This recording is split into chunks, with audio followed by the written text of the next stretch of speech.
décalé et plutôt sympa à écouter. Merci mec. N'hésitez pas à aller voir sa chaîne les amis. Il n'y a pas assez de chaînes musicales en France, donc il faut foncer voir la sienne. Bon, sinon, je dois me confesser. Vraiment, j'ai essayé de résister, hein. J'ai cru que c'était juste une mode.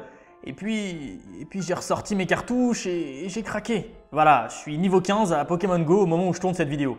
Je suis redevenu accro comme à 8 ans. Du coup, j'ai voulu vous faire une vidéo sur Pokémon, mais bon, je voulais que ça reste intelligent et intéressant. Alors voilà, aujourd'hui on va parler de 7 choses de la vie réelle dont Pokémon s'est largement inspiré.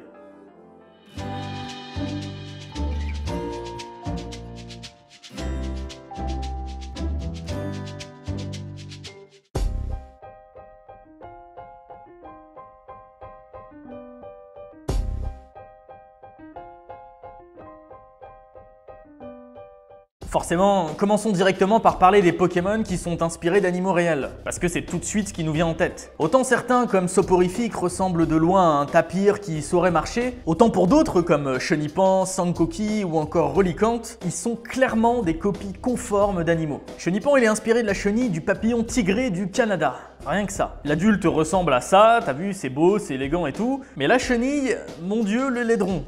Un vrai Chenipan. Sankoki, lui, vient d'un truc qui vit au fond de la mer. Un mollusque nudibranche de l'espèce Chromodoris lochi. À tes souhaits. C'est un nom super compliqué pour désigner une toute petite bestiole bleue qui ressemble à un chewing-gum écrasé en suspension dans l'eau. On peut aussi citer Relicanth qui, comme son nom l'indique, vient du Coelacanth, un vieux poisson préhistorique encore vivant de nos jours et qui est particulièrement laid.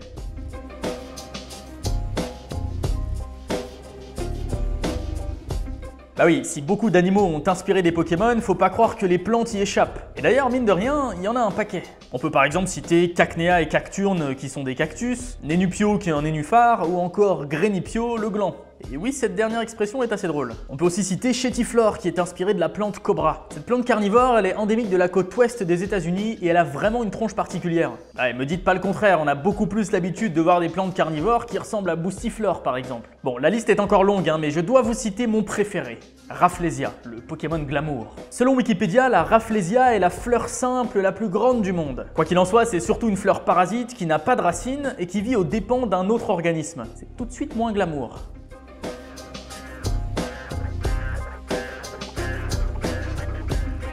L'archéologie est bien présente dans Pokémon. Et dès la première génération d'ailleurs, dans laquelle il était déjà possible d'attraper des Pokémon fossiles comme Amonita, Ptera ou encore Kabuto. Amonita, elle est directement inspirée des ammonites, qui sont des mollusques éteints depuis des dizaines de millions d'années. Il faut avouer que la ressemblance est plutôt frappante. Ptera, lui, comme son nom l'indique, il vient du ptérodactyle, cette créature volante qui date du Jurassique. Mon dieu, ça nous rajeunit pas tout ça. On pourrait aussi parler d'Anorith, qui est clairement inspiré d'un vieux truc marin de l'ère paléozoïque qu'on appelle Anomalocaris. Non mais sérieux, regardez, c'est son portrait craché le machin, ils se sont vraiment pas foulés les mecs. Bon et ok, pour Kabuto, c'est un peu un cas à part. Dans le jeu, c'est un fossile, mais en vrai, il est inspiré des limules, qui sont certes des animaux préhistoriques, mais qui ne sont absolument pas éteints.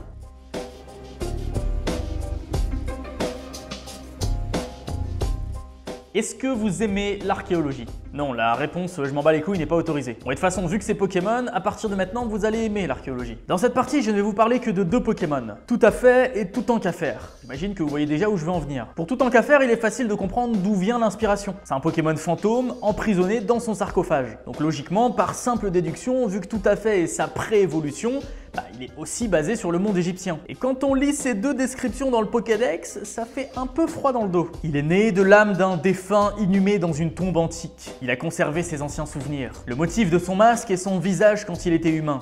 Parfois il le regarde et se met à pleurer.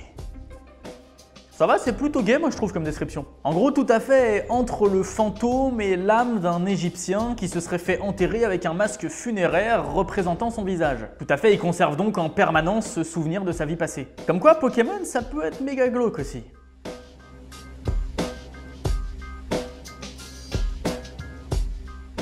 Dans cette partie, on va s'éloigner un petit peu des Pokémon eux-mêmes et on va parler un peu du monde qui les entoure. Il faut savoir que chaque région, chaque ville et pratiquement chaque lieu dans les différents jeux de Pokémon sont inspirés de lieux réels. Kanto et Sinnoh sont par exemple basés sur des régions japonaises. Unova et Alola sur des régions américaines. Et Kalos est largement inspiré d'eux cocorico, la France. Le truc dingue, c'est qu'au sein de ces régions, les villes, les grottes et même certaines routes sont largement aussi inspirées du monde réel. On retrouve par exemple Paris en observant Illumis, Roche-sur-Glyphe est inspiré de La Rochelle et de La Roche-sur-Yon, et on pourrait continuer comme ça des heures. Le truc marrant, c'est que le jeu est rempli de mentions de la vraie vie en fait. Par exemple, si on regarde le Pokédex de Xatu, on y parle des Sud-Américains. Dans celui de Phantominus, on peut lire que les éléphants existent, et dans celui de Parasect, on y parle de la Chine. Alors oui, l'univers Pokémon est bien censé se passer sur Terre, c'est juste une partie à l'écart où il n'y a aucun animal connu. Et genre, il n'y a que là que les animaux sont appelés Pokémon. Et genre, il n'y a que là que les Pokéballs existent, et genre, bon bref, c'est pas clair du tout cette histoire.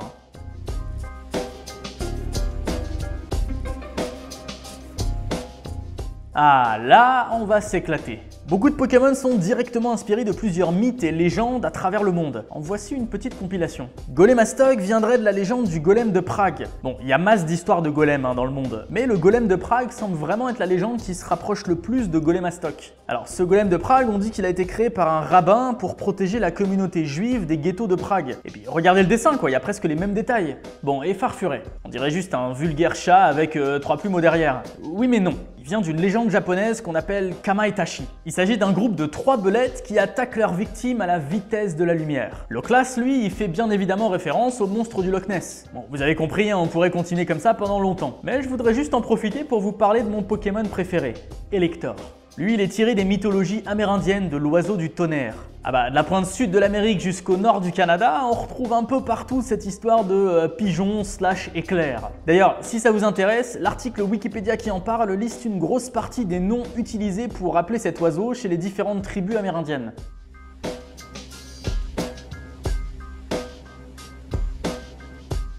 Je ne peux pas faire ce classement sans finir par parler des inspirations qui viennent de l'espace. Alors déjà oui, beaucoup de Pokémon dans l'histoire du jeu viennent de l'espace. Mew serait par exemple l'ancêtre de tous les Pokémon, et il viendrait de l'espace. Mais moi je vais vous parler d'un autre Pokémon, Tenefix. On est d'accord, il a un look déjà très étrange, avec ses diamants à la place des yeux. Mais ça devient intéressant quand on le compare à ce dessin. Ce truc, c'est une représentation d'un des cas les plus connus d'apparition d'extraterrestres. Pendant une nuit d'août 1955, une famille vivant dans une ferme à Hopkinsville, aux États-Unis, a assisté pendant des heures à une espèce d'invasion extraterrestre. Ils racontent en avoir vu des dizaines tout autour de leur ferme. Ils leur ont tiré dessus à multiples reprises, mais les créatures ne se sont enfuies qu'au petit matin. Cette histoire, elle est méga célèbre aux États-Unis et elle est étudiée depuis par énormément de chasseurs d'ovnis. Et c'est exactement de là que vient notre petit Tenefix, qui est donc le seul Pokémon, à ma connaissance bien sûr, à être inspiré directement d'une légende extraterrestre. Et ça, c'est plutôt cool quand même. Voilà, c'est déjà la fin de la vidéo. Je sais que je n'ai pas pour habitude d'aborder ce genre de thème. Mais voilà, je suis retombé dedans et c'est un jeu qui me passionne tellement que j'avais vraiment envie de vous en parler. Et puis, entre nous, faire des vidéos, faut quand même que ça reste une envie. Bref, comme d'habitude, vous connaissez, s'abonner, partager, liker, les réseaux sociaux, et moi je vous dis à très vite pour une nouvelle vidéo. Salut Internet.